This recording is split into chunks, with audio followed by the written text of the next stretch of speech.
Hello दोस्तों, स्वागत है आप सभी का एक बार फिर से आपके अपने यूट्यूब चैनल डिफेंस पॉइंट पर। तो दोस्तों, आज के हमारे इस वीडियो में हम आप लोगों के लिए लेकर के आए हैं डिफेंस एग्जाम्स की तैयारी के लिए स्टैटिक जीके और जीएस के स्पेशल क्वेश्चंस का कलेक्शन। तो वीडियो जो है आपके लिए बहुत ज़्यादा इंपॉर्टेंट और स्पेशल होने वाला है, तो उसको एंड तक ज़रूर से देखिएगा। और साथ ही अगर आप लोग हमारे चैनल के ऊपर पहली बार विजिट कर रहे हैं तो चैनल को सब्सक्राइब कर लें और बेल आइकन को प्रेस कर लें, ताकि आप लोगों को हमारे द्वारा दिए जाने वाले सभी लेटेस्ट अपडेट्स मिलते रहें। तो चलिए शुरू करते हैं आज का वीडियो बिना किसी देरी के। तो देखिए दोस्तों, फर्स्ट क्वेश्चन जो कि आपको यहाँ पर दिया हुआ है कि सांगपो और दिहांग ये जो है किस नदी के अन्य नाम हैं। ऑप्शंस हैं ब्रह्मपुत्रा, सिंधु, यमुना या फिर गंगा। तो देखिए दोस्तों, इसके लिए जो है आपका करेक्ट आंसर हो जाएगा option number A, Brahmaputra. Brahmaputra नदी जो कि विश्व की सबसे बड़ी नदी प्रणालियों में से एक है, जो कि आपके तिब्बत, भारत और बांग्लादेश से होकर के बहती है। ठीक है, और इस नदी को जो है तिब्बत में सांगपो के नाम से और अरुणाचल प्रदेश में जो है दिहांग के नाम से जाना जाता है। ठीक है, तो यहाँ पे करेक्ट आंसर हमारा हो जाएगा ऑप्शन नंबर ए, ब्रह्मपुत्रा। इसके अलावा दोस्तों, आपको ये भी याद रखना है कि ब्रह्मपुत्रा नदी को जो है बांग्लादेश में जमुना के नाम से भी जाना जाता है। ठीक है, अब देखिएगा क्वेश्चन नंबर 2, और यहाँ पर आपको क्वेश्चन गिवन है कि निम्नलिखित में से किसके कारण काला अजार नामक रोग होता है। ठीक है, तो अब ये बताना है कि जो काला अजार होता है ये इनमें से किसके कारण होता है। ऑप्शंस हैं प्रोटोजोआ, जीवाणु, विषाणु या फिर कवक। तो काला अजार जो है ये आपके परजीवी यानी कि प्रोटोजोआ के कारण होने वाला एक रोग है। ठीक है, तो यहाँ पे जो है आपका करेक्ट आंसर होगा ऑप्शन नंबर ए, प्रोटोजोआ यानी कि परजीवी के द्वारा। ठीक है, इसके अलावा कुछ प्रीवियस ईयर्स में और भी क्वेश्चंस यहाँ से पूछे गए हैं, तो चलिए मैं आपको यहीं पे बता देता हूँ। तो देखिए, एड्स जो होता है ये विषाणु यानी कि वायरस के कारण होता है। इसके अलावा दमा का भी पूछा गया है, तो आप लोगों को याद रखना है कि दमा जो होता है वो कवक के द्वारा होने वाला रोग है। ठीक है, चलिए अब देखिएगा क्वेश्चन नंबर 3, और यहाँ पे आपको क्वेश्चन दिया गया है कि इनमें से कौन सी तिथि को भारतीय राष्ट्रीय प्रौद्योगिकी दिवस यानी कि national technology day of India के रूप में मनाया जाता है। तो ये क्वेश्चन जो है आपके इंडियन कोस्ट गार्ड एग्जाम में आया हुआ है। तो भारतीय राष्ट्रीय प्रौद्योगिकी दिवस जो है वो प्रत्येक वर्ष 11 मई को मनाया जाता है। ठीक है, तो यहाँ पे आपका सही जवाब हो जाएगा ऑप्शन नंबर सी, 11 मई। देखिए दोस्तों, साथ ही जो है मैं आप लोगों को बताना चाहूँगा टेक्स्टबुक.com और उसकी एप्लीकेशन के बारे में। दोस्तों, टेक्स्टबुक एक ऐसा प्लेटफॉर्म है जहाँ से आप लोग अपने सभी कॉम्पिटिटिव एग्ज़ाम्स के लिए, चाहे वो डिफेंस हो, एसएससी हो, रेलवेज़ हो या फिर इसके अलावा स्टेट गवर्नमेंट के एग्ज़ाम्स, उनकी प्रिपरेशन के लिए जो है आप लोग यहाँ से मॉक टेस्ट या फिर टेस्ट सीरीज़ लगा सकते हो। यहाँ पर जो है आप लोगों को 500 से भी ज़्यादा एग्ज़ाम्स के लिए मॉक टेस्ट देखने को मिल जाते हैं, सिर्फ एक पास के ही अंदर। ठीक है, जो कि आपको 10 से भी ज़्यादा लैंग्वेज में प्रोवाइड करवाए गए हैं। और यहाँ पर टेस्ट सीरीज़ में ही आपको जो है प्रीवियस ईयर्स के क्वेश्चंस भी देखने को मिल जाएंगे। तो दोस्तों, अगर आप लोग भी इनमें से किसी भी एग्ज़ाम की तैयारी कर रहे हो तो आप लोग टेक्स्ट बुक पास को परचेस कर सकते हो, क्योंकि अभी टेक्स्ट बुक पर जो है deal of the month sale भी चल रही है, जहाँ पर आप लोगों को ईयरली पास जो है वो सिर्फ और सिर्फ 360 रुपीज़ में देखने को मिल जाएगा। यानी कि यहाँ पर जो है आपको अभी टेक्स्ट बुक पास दिया जा रहा है 360 रुपये में। यहाँ पर आपको 39 रुपीज़ का ऑफ देखने को मिल जाएगा अगर आप लोग हमारा कूपन कोड DP10 यूज़ में लेते हो। तो आपको जो है कूपन कोड ज़रूर से यूज़ में लेना है। इसके लिए लिंक्स आप लोगों को इसी वीडियो के नीचे डिस्क्रिप्शन बॉक्स में दी गई है, आप लोग यहाँ से चेकआउट कर सकते हो। तो अब देखिएगा दोस्तों क्वेश्चन नंबर 4, और यहाँ पर जो है आपको क्वेश्चन गिवन है कि सिक्किम को भारतीय संघ में किस संवैधानिक संशोधन के द्वारा जो है शामिल किया गया था। ऑप्शंस हैं 37वां संविधान संशोधन, 33वां संशोधन, 36वां संशोधन या फिर 34वां संविधान संशोधन। तो सबसे पहले तो आप ये समझिए कि ये होता क्या है कि सिक्किम को जो है किस प्रकार से संवैधानिक संशोधन के द्वारा शामिल किया गया भारतीय संघ में। तो देखिए कि भारतीय संविधान का जो भाग नंबर 20 है उसका जो अनुच्छेद नंबर 368 है, ठीक है, इसके तहत संसद जो है वो संविधान में संशोधन कर सकती है, यानी कि संविधान में जो है फेरबदल वो कर सकती है। अब देखिए जो 36वां संविधान संशोधन है जो कि आपका था 1975 का, ठीक है, तो उसमें जो है सिक्किम को पूर्ण राज्य का दर्जा दे दिया गया था और उसे जो है जो संविधान की पहली अनुसूची है, ठीक है, जिसमें कि राज्य वगैरह है, तो उसमें जो है उसको शामिल किया गया था। तो यहाँ पे आपका करेक्ट आंसर हो जाता है 36th amendment of Indian constitution, यानी कि 36वां संविधान संशोधन। अब देखिएगा क्वेश्चन नंबर 5, और यहाँ पर जो है आपको क्वेश्चन दिया गया है कि उस गवर्नर जनरल का नाम बताइए जिसने कि पैरामाउंट सी नामक नीति का आरंभ किया था। ठीक है, तो देखिए पैरामाउंट सी इसकी बात हो रही है, तो मैं आपको बता दूं कि लॉर्ड हेस्टिंग, जिसका शासनकाल आपका लगभग 1813 से लेकर के 1823 तक था, इसके तहत जो है उसने एक सर्वोपरि यानी कि पैरामाउंट सी की एक नीति की शुरुआत की थी। ठीक है, और कंपनी ने ये दावा भी किया था कि उसका अधिकार जो है वो सर्वोपरि या फिर सर्वोच्च है। ठीक है, और इसीलिए जो है उसकी शक्ति भारतीय राज्यों की तुलना में अधिक थी। ठीक है, तो यही सब इसके अंदर था। तो राइट आंसर हो जाएगा option number D, Lord Hasting. अब देखिए दोस्तों क्वेश्चन नंबर 6, और यहाँ पर आपको क्वेश्चन गिवन है कि निम्नलिखित में से क्या जो है वो केवल पादप कोशिकाओं के अंदर ही पाया जाता है। ठीक है, ऑप्शंस हैं गोल्जी कॉय, माइटोकॉन्ड्रिया, लवक या फिर केंद्रक। तो यहाँ पर पूछा जा रहा है कि इनमें से क्या जो है वो केवल और केवल पादप कोशिकाओं में पाया जाता हो, यानी कि प्लांट सेल्स के अंदर।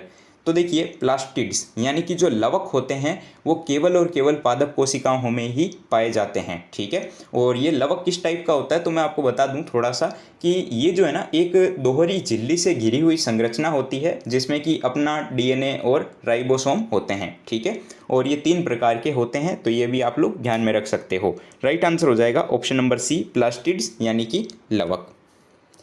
देखिए नेक्स्ट क्वेश्चन जो कि गिवन है कि एक विद्युत बल्ब का जो फिलामेंट होता है ये टंगस्टन का बनाया जाता है, क्योंकि तो टंगस्टन का इस्तेमाल इसमें जो है किस लिए किया जाता है इसके बारे में बात करेंगे।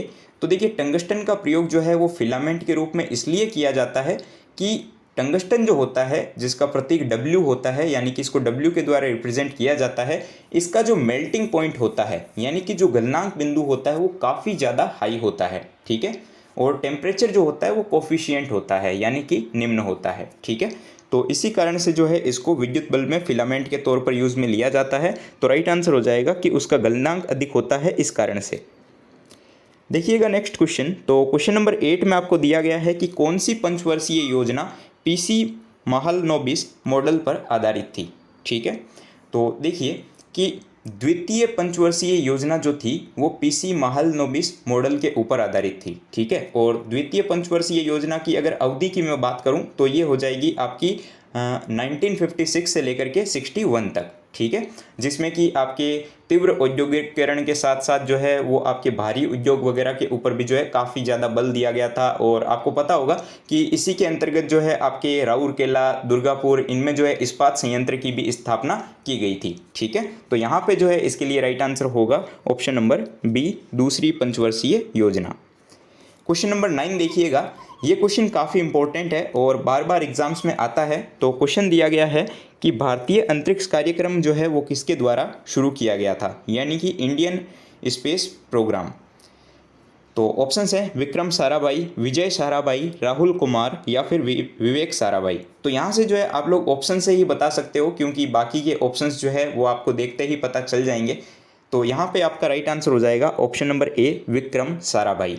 डॉक्टर विक्रम साराभाई को जो है भारतीय अंतरिक्ष कार्यक्रम का जनक माना जाता है। ठीक है, चलिए अब देखिएगा क्वेश्चन नंबर 10, और यहाँ पर आपको क्वेश्चन दिया गया है कि फीफा वर्ल्ड कप 2022 की जो मेज़बानी है ये इनमें से कौन सा देश करने वाला है। ठीक है, तो बात करें फीफा की, तो फीफा वर्ल्ड कप का आयोजन जो है ना ये आपके हर 4 साल में किया जाता है, यानी कि प्रत्येक 4 साल के बाद में जो है फीफा वर्ल्ड कप होता है।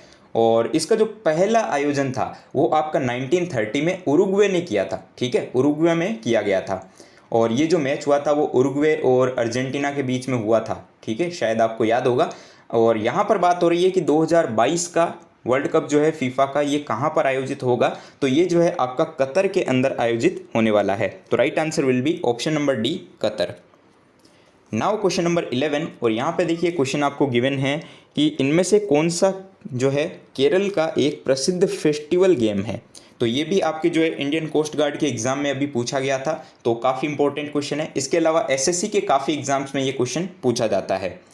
तो नौका दौड़ जो है, जो कि आपको ऑप्शन नंबर सी में दिया गया है, बोट रेस यानी कि नौका दौड़, ये केरल राज्य का जो है एक प्रसिद्ध फेस्टिवल गेम है। ठीक है, तो याद रखिएगा ओणम के पर्व पर जो है ये आयोजित होता है नौका दौड़, केरल का। ठीक है, चलिए क्वेश्चन नंबर 12 जो कि आपको यहाँ पर दिया हुआ है कि निम्न में से गुजरात के किस जिले में जो है स्टैचू ऑफ यूनिटी स्थित है। ठीक है, तो सबसे पहले बात कर लेते हैं स्टैचू ऑफ यूनिटी की।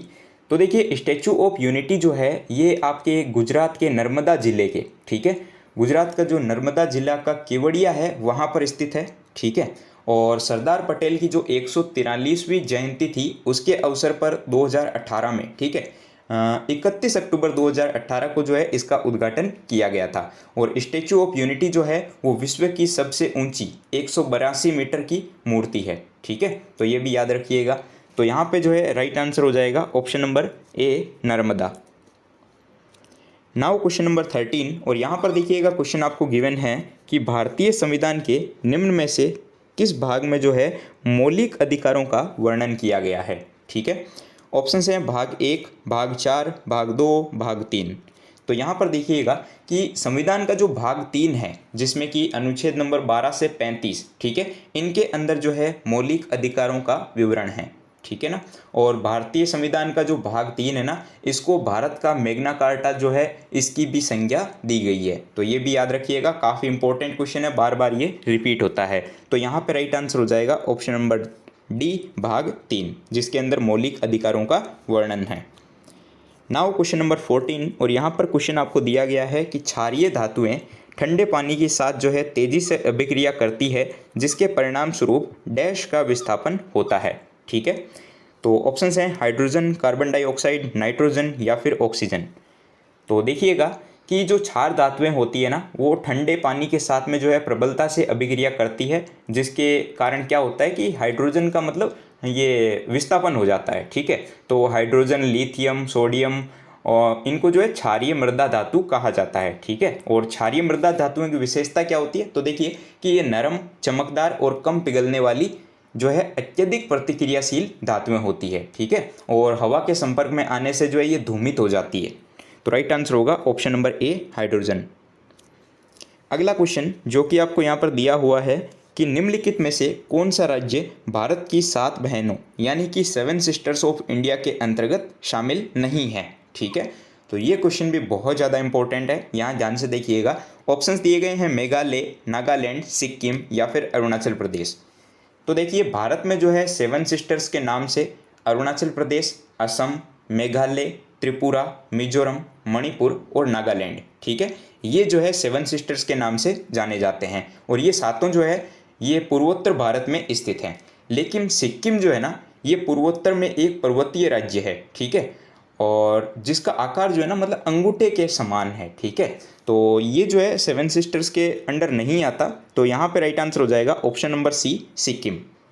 दोस्तों उम्मीद करता हूँ आप लोगों को यहाँ पे क्वेश्चन समझ में आ रहे होंगे। और ये जितने भी क्वेश्चंस हैं ये आपके air force, navy, coast guard, NDA, CDS इन सभी के एग्जाम्स को जो है कवर कर लेंगे क्योंकि टॉप लेवल के क्वेश्चंस जो है मैं यहाँ पर आपको करवा रहा हूँ। ठीक है, अब देखिएगा क्वेश्चन नंबर 16 और यहाँ पर आपको क्वेश्चन दिया गया है कि इनमें से कौन सा राजा हर्षवर्धन के दरबारी कवि थे। ठीक है, चलिए देखते हैं। हर्षवर्धन के दरबारी कवि पूछे जा रहे हैं तो ऑप्शंस हैं आनंद भट्ट, वल्लाल, जयचंद्र या फिर वाण भट्ट। तो देखिए वाण भट्ट जो है ये हर्षवर्धन का दरबारी कवि था। ठीक है, और वाण भट्ट ने ही जो है हर्षचरित्र नामक एक पुस्तक भी लिखी है जिसमें कि हर्षवर्धन के शासनकाल की जानकारी मिलती है। ठीक है, और एक चीज़ याद रखिएगा कि हर्षवर्धन के शासनकाल में आने वाला विदेशी यात्री कौन था, तो चीनी यात्री था हेनसांग। ठीक है, तो ये भी आपको ध्यान में रखना है। और यहाँ पर इस क्वेश्चन के लिए राइट आंसर होगा ऑप्शन नंबर डी वाण भट्ट।